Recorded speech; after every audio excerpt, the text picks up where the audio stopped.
चलो अब आज वाली क्लास में भी सेम पॉइंट पे फर्दर डिस्कशन करते हैं। अब हमने पिछली 2 क्लासेस में कॉम्प्लेक्स नंबर का एक सेंस समझा, पर ध्यान में रखना कि जो मेन टास्क है वो एक्चुअली साथ में क्या है कि हमने थ्योरी नहीं करनी अकेले, साथ साथ जो हमें क्वेश्चंस मिले उनका एग्जीक्यूशन अपने आप कंप्लीट करना इज एक्चुअली वेरी इंपॉर्टेंट। तो उस प्रोसेस से बिल्कुल नहीं बचना। तो जो लास्ट क्लास में भी क्वेश्चंस के बाद जो हमें साइन क्लास के बाद जो क्वेश्चंस मिले उनको कंप्लीट करा होना चाहिए। याद रखना, मॉडल को ब्रेक मत करना, कभी भी गलती ना करना। तो चलो अब आज वाली क्लास में सेम पॉइंट पे ही फर्दर क्वेश्चन शुरू करते हैं। पहले क्लास शुरू करते हैं क्वेश्चन के साथ, फिर आगे थ्योरी को थोड़ा सा और इंटरेस्टिंगली पुश करेंगे। तो चलो आज वाली क्लास में पहले ये क्वेश्चन अपने आप सॉल्व करके दिखाओ। हमें कहा गया कि हमें चाहिए कि 1 plus iota upon 1 minus iota की पावर n 1 हो जाए। तो हमें क्या करना चाहिए था? हमें विजिबल था कि जो ये 1 माइनस आयोटा डिनोमिनेटर में लिखा हुआ है ये सिंप्लीफाई हो सकता है। तो अगर मान लो 1 plus iota upon 1 minus iota को अगर सिंप्लीफाई करें तो उसके लिए हमने डिनोमिनेटर के कॉन्जुगेट से मल्टीप्लाई डिवाइड करा।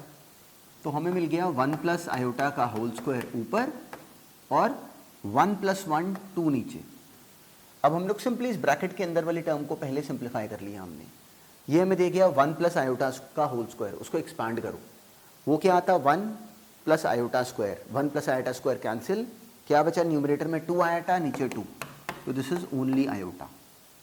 तो हमने रियलाइज करा कि ये टर्म अकेली आयोटा है। तो एक्चुअली क्वेश्चन क्या है कि आयोटा की पावर n को 1 होना चाहिए, और n हमें गिवन था कि नेचुरल नंबर है। तो ऐसा जो स्मॉलेस्ट पॉसिबल n बना दैट वाज 4। तो इन क्वेश्चंस में देखो स्किल क्या है, ऐसे कि हम लोग बहुत इंटरेस्टिंग क्वेश्चंस और भी करेंगे। स्किल क्या है कि हमने क्वेश्चन में बेसिक लॉजिक नहीं छोड़ना। बस उस बात को समझना कि क्वेश्चन का रूट हमेशा ऐसे का बनाने की करते हैं कि हमें आसान लगे, बहुत ज़्यादा कॉम्प्लिकेटेड रूट में कभी नहीं जाते। चलो अब ऐसे ही नेक्स्ट क्वेश्चन भी बहुत सिंपल है, पर पूरी तरह कोशिश करो कि वो एंड तक खुद से कंप्लीट हो पाए। अब ये करो सॉल्व। अब इस क्वेश्चन का भी सेंस बहुत सिंपल था, हमें नोन भी है। समेशन वाले क्वेश्चंस में हमेशा ध्यान रखना कि क्या करते हैं कि सबसे पहले उन्होंने हमेशा समेशन वाले क्वेश्चंस का फॉर्मेट ऐसे का बनाया होता है कि सबसे पहला काम क्या करो कि ये समझो कि सीरीज एक्चुअली है किस तरह की। तो हमने सिंपली n को 1 2 3 डालना शुरू कर दिया। तो ये iota plus iota square and so on. तो अगर नोटिस करो तो ये एक तरह से समेशन ऑफ आयोटा की power n plus summation of iota की पावर n प्लस 1 था। कहाँ से कहाँ तक? n इज इक्वल टू 1 से लेके 13 तक। तो कितनी टर्म्स का समेशन है? कोई ये आयोटा, फिर ये आयोटा स्क्वायर, फिर ये आयोटा क्यूब, लास्ट में आयोटा की पावर 13। अब हमारे माइंड में एक अंडरस्टैंडिंग बनी हुई है कि जो आयोटा की लगातार 4 टर्म्स होती हैं उनका सम 0 होता जाता है। तो हमें ओरली ही समझ में आता है कि iota plus iota square plus iota cube plus iota की पावर 4 0। क्या बचा? फिर उसके बाद अगली 4 भी 0। तो यहाँ पे केवल एक लास्ट टर्म बचती है, दैट वाज आयोटा की पावर 13। ऐसे ही दूसरी सीरीज में ऑब्जर्व करो, इसमें भी नंबर ऑफ टर्म्स कितनी थी? 13। उन 13 में से ओरली हमें क्लैरिटी है कि जो पहले की 12 टर्म्स हैं उनका सम तो 0 आ जाएगा। कौन सी बची? बस जो केवल लास्ट टर्म बच गई वो थी n को 13 डाले जाने पे आयोटा की पावर 14। इस क्वेश्चन में जो the important task was this कि हम इसको सिंप्लीफाई करके बोल सकें कि ये बचा। अब हमें क्लैरिटी है कि आयोटा की पावर 13 एक्चुअली क्या होता है। आयोटा की पावर 12 1 हो गया, तो आयोटा की पावर 13 इज ओनली आयोटा। तो डायरेक्टली मेरा आंसर क्या बन गया? आयोटा, और ये आयोटा की पावर 14 विच इज -1। तो मेरा फाइनल आंसर इस क्वेश्चन का क्या बन जाता? आयोटा -1। पर हमें इसको सही तरीके से बोलने की समझ होनी चाहिए, ऐसे ही बोलना था, इसको बिल्कुल ध्यान में रखना। अब नेक्स्ट करो। अब देखो ये इंटरेस्टिंग क्वेश्चन था, अगर इसका आंसर एंड तक हमने सही बनाया तो एक इंटरेस्टिंग क्वेश्चन सॉल्व करा। अब हमारे माइंड में ये क्लैरिटी है। देखो ये क्वेश्चन अब अगर बाकी बच्चे डायरेक्टली बुक से क्वेश्चन जो कर रहे होंगे वो उसमें फंस जाते, तो हमें इसका सेंस कैसे बनता कि हमारे माइंड में ये क्लैरिटी है कि लगातार 4 टर्म्स का सम 0 होता जाता है। तो हमने पहले नोटिस करा कि यहाँ पे टर्म्स कितनी है। कैसे पता करा? इन दोनों को सब्ट्रैक्ट करा और 1 ऐड भी करा। 9n + 8 -n + 2 + 1, ये 8n + 7 टर्म्स हैं।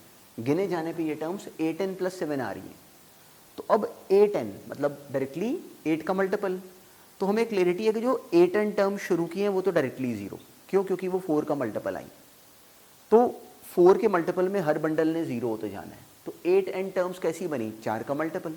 तो वो टर्म्स तो डायरेक्टली 0 हो गई, कुछ नहीं करने की नीड पड़ी, 7 टर्म्स बच गई। उन 7 में से भी पहली 4 0 हो गई, कौन सी बची? लास्ट थ्री ले लो या फर्स्ट 3 टर्म्स ले लो, it was actually meant the same thing. तो अब मान लो कि हम अगर पहली 3 टर्म्स को अगर लें तो वो बनती आयटा की पावर n+2, फिर आयटा की पावर n+3 और फिर आयटा की पावर n+4, ये बच जाता। किसी ने लास्ट 3 ले ली, आयटा की पावर 9n+8, 9n+7 और 9n+6, बिल्कुल सेम आंसर आता है इन बोथ द केसेस। अब ये इसको यहाँ पे छोड़ना नहीं था, हमें इन टर्म्स को सिंप्लीफाई करना था अभी। तो अगर नोटिस करो तो ये आयटा की power n into eta square है। आयटा स्क्वायर क्या होता है? -1। ये हो गया माइनस आयोटा और ये हो गया 1। तो हमें रियलाइज़ हुआ कि ये और ये आपस में कट गई, क्या बचा? अकेला आयोटा की power n into iota cube which is minus iota. तो हमारा आंसर बन गया आयोटा की पावर n+3 बोल दो, या इसको माइनस ऑफ आयोटा की पावर n+1 बोल दो, माइनस ऑफ आयोटा की पावर n+1 बोल दो, दोनों एक ही बातें थी। ये आंसर बनाया या फिर ये आंसर बनाया, दोनों actually both meant actually the same thing. अब इस बात के पता होने के बाद देखो इसमें नोटिस करो क्वेश्चंस को सेंस कैसे करते हैं, इस बात को नहीं छोड़ना कि इस टॉपिक में क्वेश्चंस एक्चुअली अभी स्कूल के लेवल पे बहुत कम काम है। अल्टीमेटली इस पे जो इंटरेस्टिंग काम फेस करेंगे वो सब आगे जाके कंपटीशन वाला है, पर इन सब बातों पे बहुत इंटरेस्टिंग क्वेश्चंस बनते हैं, हमें ये भी समझ में आना चाहिए साथ में। अब एक बहुत इंटरेस्टिंग पॉइंट नोटिस करो, जो हम क्वेश्चंस बहुत ज़्यादा फेस करेंगे, बहुत इंटरेस्टिंग क्वेश्चंस, उन सब का जो बेसिस होगा वो अब ये लॉजिक है, उसको बहुत ध्यान से समझना। चलो अब इसको ऑब्जर्व करो। पहले जो पॉइंट अब करना है डिस्कस वो बहुत इंटरेस्टिंग है, पूरे होश में बहुत ध्यान से समझना और इसको अब ऑनवर्ड्स धीरे धीरे यूज करना शुरू करना। देखो थ्योरी क्या होती है कि मैथ्स में theory is just one leg. जब हम किसी टॉपिक की थ्योरी करते हैं तो वो छोटी सी, बहुत छोटी सी बात है, वो डायरेक्टली हमें बुक्स में भी मिलती है। अभी जिस रीज़न से क्लास डायरेक्टली हम लोग अटेंड कर रहे हैं उसका रीज़न है कि जो थ्योरी के अलावा जो इनसाइट्स हैं हमें वो पकड़ में आने चाहिए। तो this is a very important insight, it is actually directly given everywhere पर nobody is actually able to notice it. तो this is something very important, इसको नोटिस करना। देखो हम सबको पता है कि z इंटू जेड बार कितना हो जाता है? मॉड z का स्क्वायर, ये हम जानते हैं। स्ट्रेट फॉरवर्ड सा पॉइंट है, z इंटू जेड बार जब हम करते हैं तो वो मॉड z का स्क्वायर आ जाता है। हमने पीछे इस पे क्वेश्चंस भी करे। जो ट्रिक है, जो बहुत इंपॉर्टेंट बात है, जो कि बिल्कुल इसके पता होने के बाद हमें पता होनी चाहिए, वो ये कि मॉड z का स्क्वायर भी बराबर है z बार के। तो अब जब पहली बार ये सुनते हो तो मैं सुनकर लगता है कि इसमें कुछ हमने अलग थोड़ी बताया, लगा कि सेम तो है। z बार अगर मॉड z का स्क्वायर है ये सबको आता है, पर मॉड z का स्क्वायर z बार है ये लोगों को समझ नहीं आता। तो अब सुन के हमें लगता है कि ऐसा कैसे हो सकता है, ये तो बड़ा स्ट्रेट फॉरवर्ड सा एग्जैक्टली सेम तो पॉइंट है, पर एक्चुअली ऐसा नहीं है। अगर ऐसा होता तो इस पॉइंट पे जस्ट इमेजिन IIT में 10 बार क्वेश्चन आया होगा, बुक्स में क्वेश्चंस कितने सारे गिवन हैं और कई क्वेश्चंस तो बुक्स में बहुत लेंथी रूट से सॉल्व हैं। तो लोग उनको क्यों नहीं कर पाते? क्योंकि ये सबको पता है z बार बराबर है मॉड z का स्क्वायर के, ये नहीं पता कि मॉड z का स्क्वायर भी z बार है। तो अब इसका सिग्निफिकेंस समझना। अगर सोचो तो मॉड z का स्क्वायर को z बार लिखने का फायदा क्या है कि ये एक्चुअली हमें पावर देता है ए कॉम्प्लेक्स नंबर के मॉडुलस से कॉम्प्लेक्स नंबर में एंटर करने के लिए। मॉड z के स्क्वायर को हमने क्या लिखा? z इंटू जेड बार। अब देखो इसका एडवांटेज कैसे है, इसका क्या फायदा है, हमने ऐसा क्यों करना है। अब ये सोचो कि आज से पहले हमारे सामने कभी कोई बोल दे कि इफ, या डायरेक्टली बोल दे कि इसको एक्सपांड कर दो, modulus of z1 plus z2 के स्क्वायर को जरा एक्सपांड करके दिखाओ। तो जस्ट इमेजिन कि हमें, हमारे पास अब से पहले ये पावर नहीं थी। हम क्या करते अभी, हम अगर लेंथी रूट अडॉप्ट करते तो हम z1 को ले लेते x1 plus eta y1, z2 को डाल देते x2 प्लस आयटा y2। हम लोग इसको डाल देते ये और इसको डाल देते x2 प्लस आयटा y2। यहाँ एक क्वेश्चन से हम लोग डायरेक्टली इसको करते हैं डिस्कस। मान लो हमें कोई कहता कि prove that modulus of z1 plus z2 का square plus modulus of z1 minus z2 का square is 2 times of modulus z1 का स्क्वायर प्लस मॉडुलस z2 का स्क्वायर। मान लो कोई हमें बोले कि ये प्रूव कर दो, तो हम अब से पहले क्या करते, हम क्या करते कि सिंपली z1 को x1 plus eta y1, z2 को x2 प्लस आयटा y2 डाल के पहले इस टर्म को सिंप्लीफाई करते, फिर उसका पूरा मॉडुलस बनाते और उसके स्क्वायर को एक्सपैंड करते। तो कैन वी इमेजिन कि वो कितना लेंथी रूट था, पूरा इस कॉम्प्लेक्स नंबर को बनाना यूजिंग z1 z2, फिर उसके रियल का स्क्वायर करना और इमेजिनरी का स्क्वायर करना। तो that was a complicated route, बहुत लंबा था, बिना करे भी हमें दिखता है कि बहुत लंबा रूट हो जाता। पर हमें आज एक नई बात समझ में आई कि किसी कॉम्प्लेक्स नंबर के मॉडुलस का जो स्क्वायर होता है, याद रखना ये बात, किसी कॉम्प्लेक्स नंबर के मॉडुलस के स्क्वायर को तोड़ने का तरीका क्या होता है कि उसको लिख सकते हो complex number into its conjugate. तो जो पहली टर्म है हमें समझ में आया कि वो z1 plus z2 complex number multiplied by it's conjugate है। याद रखना ये बात बहुत बार काम आएगी। ऐसे जो नेक्स्ट टर्म है वो z1 minus z2 complex number multiplied by it's conjugate. ये बनी हमारी लेफ्ट हैंड साइड। अब जैसे ही हमने ये टर्म बना दी, so now this question is a simple question of multiplying these terms. अब हमने मल्टीप्लाई करना शुरू करा, z1 इंटू z1 बार वो बन गया mod z1 square plus z2 into z2 बार वो आगे मॉड z2 का स्क्वायर। ऐसे ही अब नोटिस करो एक टर्म आती z1 into z2 bar, z1 multiplied by z2 बार, और एक टर्म आती बिल्कुल सिमिलर रूट पे z1 इंटू z2 बार, और एक आ जाती plus z1 bar into z2। ऐसे ही नेक्स्ट ब्रैकेट को एक्सपैंड करके आ जाता mod z1 square plus mod z2 square minus z1 z2 बार माइनस z1 बार z2। सिंपली हमने इसको मल्टीप्लाई करा। ये करते ही हमें दिखा कि ये टर्म और ये टर्म आपस में कैंसिल, ये टर्म और ये टर्म आपस में कैंसिल, तो डायरेक्टली हमारी टर्म प्रूव हो गई। तो इसको बिल्कुल ऐसे ध्यान में रखना। अब कई बार हमें अगर मान लो ये बात ना बताई जाती तो हमारे माइंड में दो टेम्पटेशंस आती। एक तरीका आता जो कि लेंथी रूट था कि हम ऐसे कर लें, एक तरीका आता कि हमें लगता कि इसको सिंपली a प्लस बी के स्क्वायर की तरह एक्सपैंड कर सकते हैं। तो याद रखना कि मॉडुलस को हम a प्लस बी के स्क्वायर की तरह एक्सपैंड नहीं कर सकते। ये बिल्कुल नहीं करना कि इसको लिखा mod z1 square plus mod z2 का square plus 2 mod z1 mod z2। ये बहुत आम मिस्टेक है, बच्चे करते हैं, ये बिल्कुल भी नहीं करनी। ऐसा कोई फॉर्मूला नहीं होता। तो हमारे काम की बात क्या है कि हमें आज एक नई ट्रिक समझ में आनी शुरू हुई। इसका यूसेज बहुत ज़बरदस्त है, बहुत काम का है। तो पहले सबसे पहले हमने अपने माइंड में इस पॉइंट को डालना शुरू करा। अब इसका यूज़ कैसे है वो क्वेश्चंस में आता रहेगा। जस्ट इमेजिन, अभी ये बिल्कुल रेगुलर सिलेबस के ऊपर बेस्ड पॉइंट है पर बहुत काम का है। तो अब इसका यूज़ कैसे है वो डिस्कस करते हैं डायरेक्टली थ्रू अ क्वेश्चन। तो ये क्वेश्चन भी डायरेक्टली बस ऑब्जर्व करो। कॉम्प्लेक्स नंबर्स में स्कूल के सिलेबस में जो अकेला ढंग का इंटरेस्टिंग पॉइंट हम कर रहे हैं ना, that is this, mod z का square is z into z बार। इस पॉइंट पे बेस्ड आईआईटी में इतनी बार क्वेश्चन आया है और लोग बिना बात के फंस जाते हैं। तो इसको ध्यान में रखना शुरू करना। इसका यूज़ कैसे है वो बहुत बहुत ज़्यादा सिंपल है। बस क्वेश्चंस को देख के इस बात को ऑब्जर्व करना शुरू करना और इस बात को अपने माइंड में लाना शुरू करना। अब देखो इस क्वेश्चन में हमें गिवन था कि ये भी आईआईटी में आया है बहुत साल पहले। हमें गिवन है कि modulus z1 modulus z2 modulus z3 और modulus of z1 plus z2 plus z3 तीनों हमें गिवन है कि 1 है। तो then find the value of this expression, modulus of 1 upon z1 plus 1 upon z2 plus 1 upon z3। तो इस question में हमें इसका बिल्कुल सिर पैर समझ नहीं आ रहा। We are not able to connect with it कि इसको हैंडल कैसे करें। तो अब हमें नई बात एक समझ में आई कि मॉडुलस से, याद रखना ऐसे बोला करो अपने आप भी, मॉडुलस से कॉम्प्लेक्स नंबर में घुसने का जो गेट है वो ये फॉर्मूला है कि मॉडुलस z1 का स्क्वायर बराबर होता है z1 इंटू z1 बार के। तो अगर मॉडुलस z1 अगर 1 है तो हमें समझ में आता है कि मॉडुलस z1 का स्क्वायर भी 1 है। अब मॉडुलस z1 का स्क्वायर को क्या लिख सकते थे, z1 इंटू z1 बार। वहाँ से z1 बार एक्चुअली क्या हो गया 1 अपॉन z1। तो जो ये 1 अपॉन z1 लिखा हुआ है हम समझ पाए कि वो एक्चुअली z1 बार है।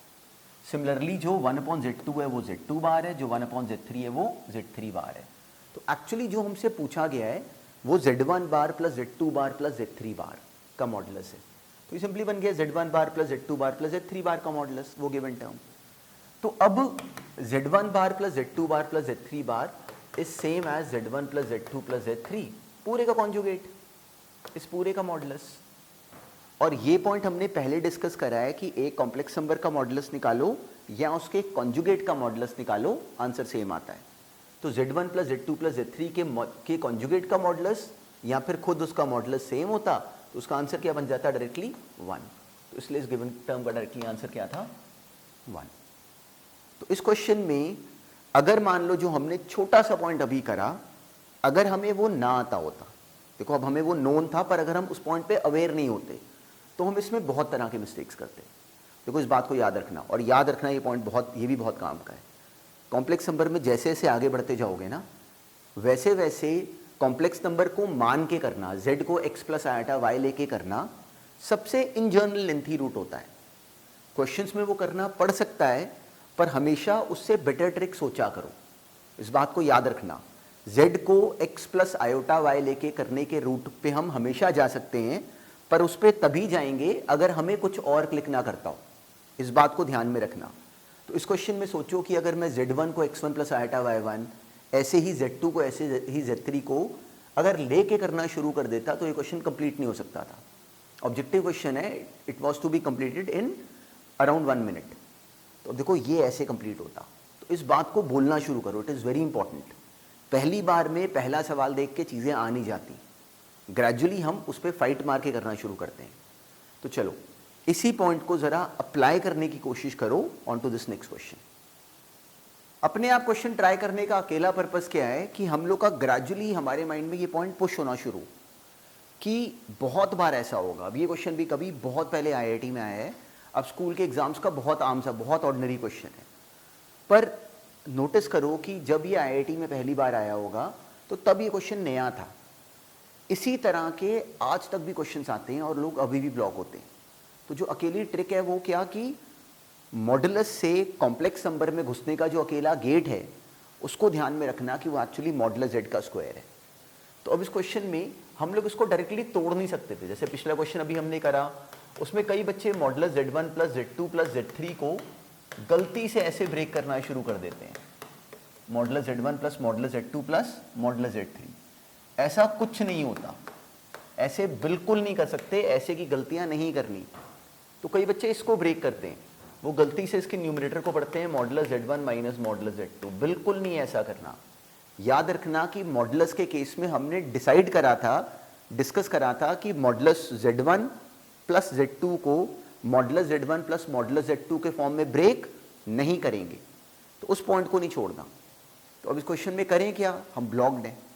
तो इस ब्लॉकेज को दूर करने के लिए जो हमें अकेली गेट, जो अकेली लाइट दिखी वो इस पॉइंट पे बेस्ड थी कि मॉडुलस z2 हमें गिवन है कि 1 है। तो मॉडुलस z2 गिवन 1 मतलब मॉडुलस z2 का स्क्वायर भी 1। तो मॉडुलस z2 के स्क्वायर का मतलब z2 इंटू z2 बार हमें नोन था कि बराबर है 1 के। तो हमें दिखा कि जो ये z2 लिखा हुआ है डिनोमिनेटर में, अगर हम इस डिनोमिनेटर वाले z2 को इस z2 की जगह अगर हम लिख दें 1/z2 बार, क्यों लिख दें? क्योंकि हमें दिखा इसकी जगह 1/z2 बार लिखने का फायदा क्या हुआ कि टर्म बन गई 1 minus z1 bar upon z2 bar. Modulus z1 upon modulus z2 को तोड़ सकते हैं, ऊपर वाले का मॉडुलस अपॉन नीचे वाले का मॉडुलस। तो हमने इसे ब्रेक कर लिया, modulus of z1 minus z2। इसका एलसीएम लिया ऐसे लिख के, ये आ गया z2 बार माइनस z1 बार और एक न्यूमरेटर में z2 बार। तो ये टर्म ये बन गई। अब देखो ये टर्म जो डिनोमिनेटर वाली बनी वो न्यूमरेटर जैसी बन गई। तो z1 बार माइनस z2 बार, माइनस का मॉडुलस माइनस 1 का मॉडुलस 1 ही है। तो सिंपली ये क्या बन गया, z1 बार माइनस z2 बार का मॉडुलस, ये बन गया एक्सप्रेशन। तो अगर नोटिस करो तो ये कॉम्प्लेक्स नंबर, उसका मॉडुलस, नीचे उसी कॉम्प्लेक्स नंबर के कॉन्जुगेट का मॉडुलस, वो हमें क्लियरिटी है दोनों सेम है इसलिए दोनों कैंसिल हो गए।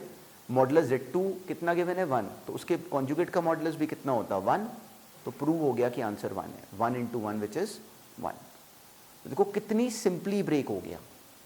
अब इस क्वेश्चन में कॉम्प्लिकेशन तब आती अगर हम z1 को x1 प्लस आयोटा y1 लेके करने की सोचते।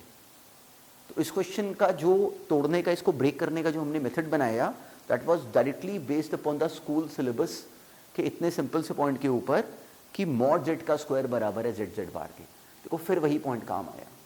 तो इसलिए पॉइंट बहुत ज़्यादा इंटरेस्टिंग है, बहुत काम का है, पर कुछ क्वेश्चंस के डिस्कशन से हमारे माइंड में ये बनना शुरू हो जाता है, तो फिर इसके क्वेश्चंस हैंडल होते हैं। तो चलो इसी पैटर्न पे नेक्स्ट क्वेश्चन भी है, उसको भी एंड तक खुद ब्रेक करने की करो, spend time on it and don't worry if you are not able to crack this point for the first time. इसको ध्यान में लेके आना शुरू करो। तो चलो बिल्कुल ऐसे ही ब्रेक करो, नेक्स्ट क्वेश्चन को भी इसी तरह की बात को बस माइंड में रखते हुए अब ये क्वेश्चन करो। अब इस क्वेश्चन के पर्सपेक्टिव समझना, बहुत ध्यान से देखना। हमने अभी भी अटेम्प्ट करा, इसको अटेम्प्ट करते समय हमसे कुछ बड़ी स्पेसिफिक गलतियां होती हैं, उनको भी नोटिस करना और आगे से करना अवॉइड करना। देखो बार बार समझना, इस पूरे प्रोसेस में हमारा काम क्या है, थ्योरी को समझना और अपनी बीच में करी जाने वाली गलतियों पे अपने आप को रोकना शुरू करना। इट इज़ नॉट इम्पॉर्टेंट कि पहली बार में हमने क्वेश्चन क्रैक करा कि नहीं करा। अगर पहली बार में खुद करा उसका कोई कंपैरिजन नहीं। जब घर पे भी और जो बाकी असाइनमेंट वाले क्वेश्चंस भी करो तो उस पर अगर अपने आप टाइम लगा के ब्रेक होता है, वही मेन टास्क है कि हमारा दिमाग चलना शुरू करे कि सेम थ्योरी पे हमें कैसे कैसे डायरेक्टली एग्जामिनर कैसे ब्लॉक कर सकते हैं। अब जैसे मान लो ये क्वेश्चन था, हमें उन्होंने कहा कि prove that this term is equal to this. ये प्रूव करने के लिए ये दिया हुआ है। तो मेरे माइंड में सबसे पहले जो थॉट आता वो एक थॉट ये था कि मैं सिंपली LHS वाली टर्म को रैशनलाइज करूं। तो याद रखना, जब रैशनलाइज करते हैं उसका हमने सेंस बनाया था, तो हमने बाकी बच्चों वाली गलती नहीं करनी थी। जब रैशनलाइज करते हैं तो क्या करते हैं, डिनोमिनेटर वाली टर्म में जो भी कॉम्प्लेक्स नंबर लिखा होता है उस कॉम्प्लेक्स नंबर के कॉन्जुगेट से मल्टीप्लाई डिवाइड करते हैं। तो इस कॉम्प्लेक्स नंबर का कॉन्जुगेट क्या बनता, वो बनता a+1 उसका रियल पार्ट है, माइनस आयोटा b उसका इमेजिनरी पार्ट है। तो इसका कॉन्जुगेट बनता a+1 प्लस आयोटा b। देखो नोटिस करो, रियल पार्ट है a+1, ये उसका इमेजिनरी पार्ट है। रियल को सेम रखा है, इमेजिनरी को पहले का नेगेटिव कर दिया, z को मल्टीप्लाई करा z बार से। ऐसे करना था। जिसने गलत करना था उसने मल्टीप्लाई डिवाइड करना था a माइनस आयोटा b -1 से।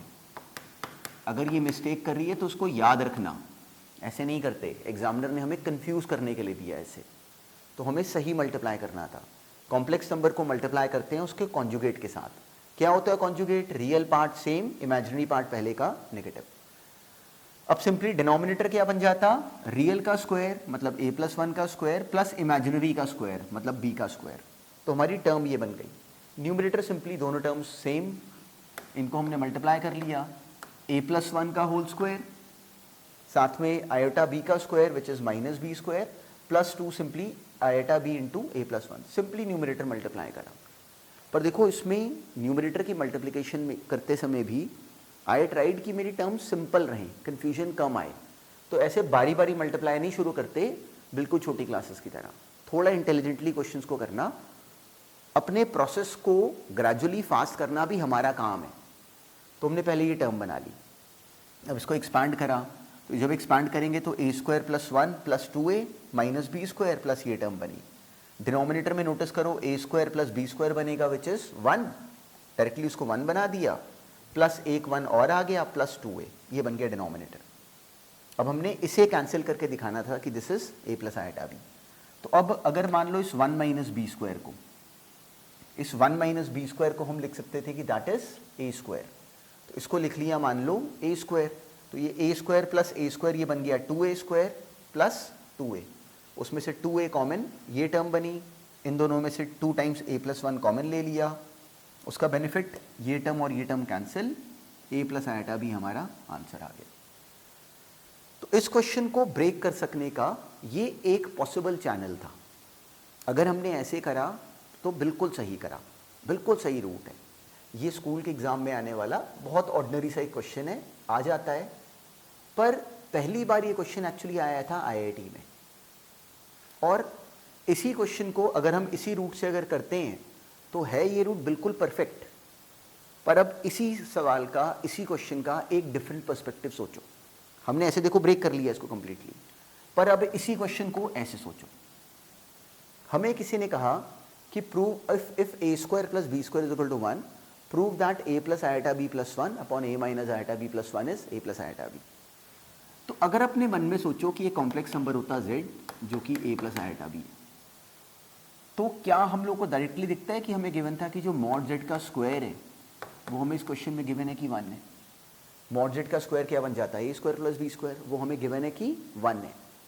तो हमने प्रूव क्या करना है, प्रूव करना है कि z + 1 upon z bar + 1, z + 1 upon z bar + 1 is equal to z, ये हमने प्रूव करना है। और हमें क्या गिवन है कि मॉड z का स्क्वायर 1 है। तो अब हमने क्लास में बड़ी इंटरेस्टिंग बात समझी कि मॉड z के स्क्वायर के 1 होने का मतलब होता है कि z इंटू जेड बार बराबर है 1 के। अब ये हमारा LHS है, उसे हमने ये प्रूव करना है। तो इसी सेम क्वेश्चन को करने के लिए हम ये कर लेते कि इस z बार की जगह लिख लेते 1/z। सेम क्वेश्चन है, जो हमने इतनी मेहनत से सॉल्व करा उसको नोटिस करना। ये क्या बन गया, ये आ गया z+1/z+1 इंटू जेड।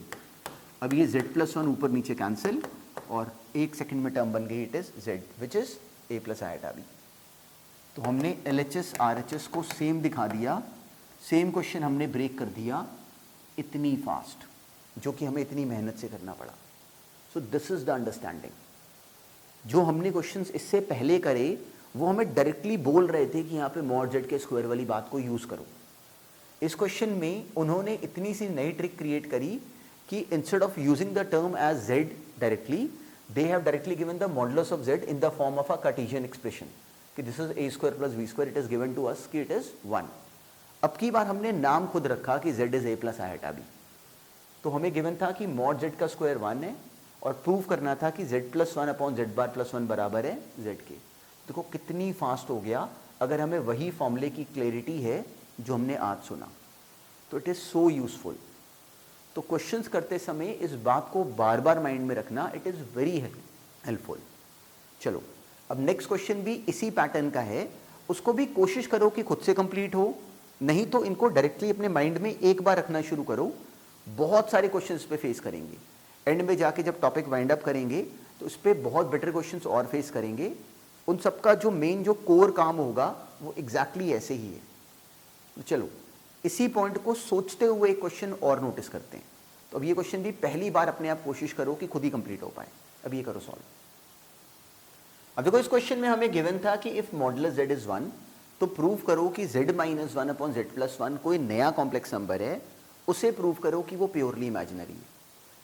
तो इस क्वेश्चन में एक पर्सपेक्टिव मेरे माइंड में क्या आता कि मैं सिंपली क्या करूं कि z को मान लूं कि वो x प्लस आयटा y है। तो that is a possible perspective. वो भी हमें बोलने की समझ होनी चाहिए। बुक्स में जब क्वेश्चन फेस करोगे तो ज़्यादातर वो ऐसे ही करे होंगे। हमने z को लिया x प्लस आयटा y, तो उसका मॉडुलस 1 मतलब x² + y² 1 है, हमें ये पता है। तो हमने क्या प्रूव करना है कि z-1/z+1 वो हमने बनाया, z-1/z+1 इसे हमने प्रूव करना है कि प्योरली इमेजिनरी है। तो प्योरली इमेजिनरी का मतलब क्या होता है कि उसका रियल पार्ट प्रूव करना है कि 0 होगा। तो अब रियल पार्ट हमें निकालना पड़ेगा, तो उसके लिए हमने इसके डिनोमिनेटर को रैशनलाइज करा। रैशनलाइज करने का इस टॉपिक में हमें सेंस समझ में आता है कि उस कॉम्प्लेक्स नंबर को मल्टीप्लाई करो उसके कॉन्जुगेट के साथ। तो इसका कॉन्जुगेट क्या बनता, x+1 माइनस आयटा y। याद रखना यहाँ गलती होती है, बिल्कुल नहीं करनी थी वो गलती। जिसने गलत करा होगा उसने x प्लस आयटा y -1 लिखा होगा, वो नहीं करना था। कॉम्प्लेक्स नंबर को मल्टीप्लाई करना है उसके कॉन्जुगेट के साथ। तो हमने करा। अब देखो मल्टीप्लिकेशन फास्ट हो जाती है। फिर डिनोमिनेटर में क्या आएगा, रियल का स्क्वायर x+1 का square plus y directly y²। देखो इसको फास्ट लिख लेते हैं, बारी बारी मल्टीप्लाई करना शुरू नहीं करना। अब साथ में न्यूमिनेटर में क्या आएगा, देखो रियल पार्ट क्या है x -1, यहाँ पे क्या है x+1, दोनों को मल्टीप्लाई करो, वो आ गया x² -1।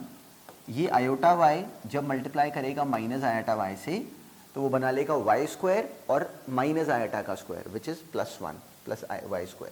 फिर y वाले टर्म्स को मल्टीप्लाई करा तो वो आ गया 2 आयोटा y। अपनी कैलकुलेशंस को नीट रखना शुरू करना, कैलकुलेशंस को फास्ट करना, दैट इज अ स्किल। तो वो किसी ने आके बताना नहीं है कि वो करना शुरू करो।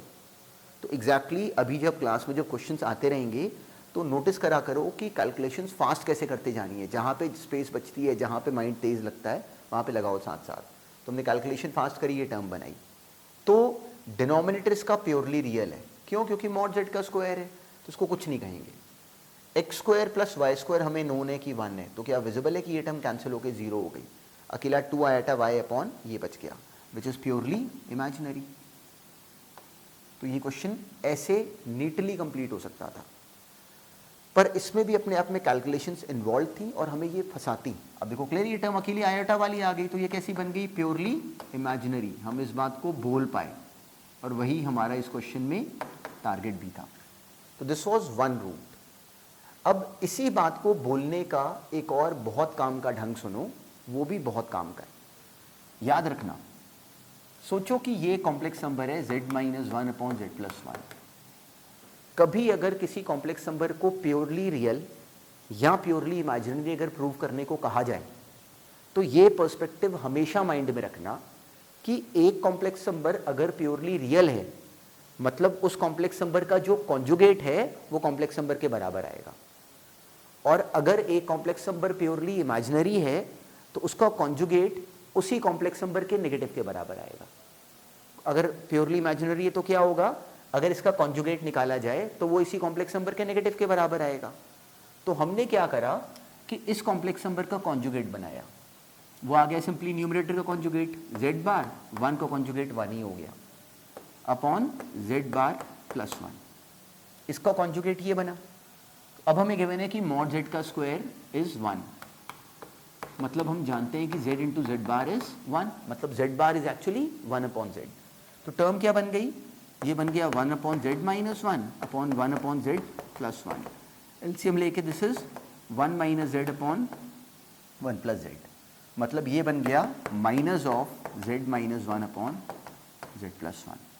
तो ये शुरू वाले कॉम्प्लेक्स नंबर का सिंपली कॉन्जुगेट लिए जाने पे जो आंसर बना वो पहले वाले कॉम्प्लेक्स नंबर का ही नेगेटिव आ गया।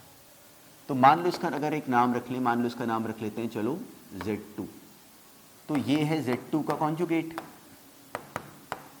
तो हमें रियलाइज हुआ कि जो z2 का जो कॉन्जुगेट है वो सिंपली बराबर आ गया माइनस z2 के। तो इससे क्या प्रूव हो गया कि सिंपली जो z2 है that is a purely imaginary complex number. तो देखो ये सेम क्वेश्चन जो कि हमने वहां पे x प्लस आयटा y लेके करा, उसी को बोल पाने का एक पर्सपेक्टिव ये भी है। तो अभी हम लोग अपने माइंड में केवल इन पॉइंट्स को लेके आना शुरू कर रहे हैं। क्वेश्चंस को करने का बहुत बार एक बहुत फास्ट रूट होता है और एक कंपैरेटिवली स्लोअर रूट होता है।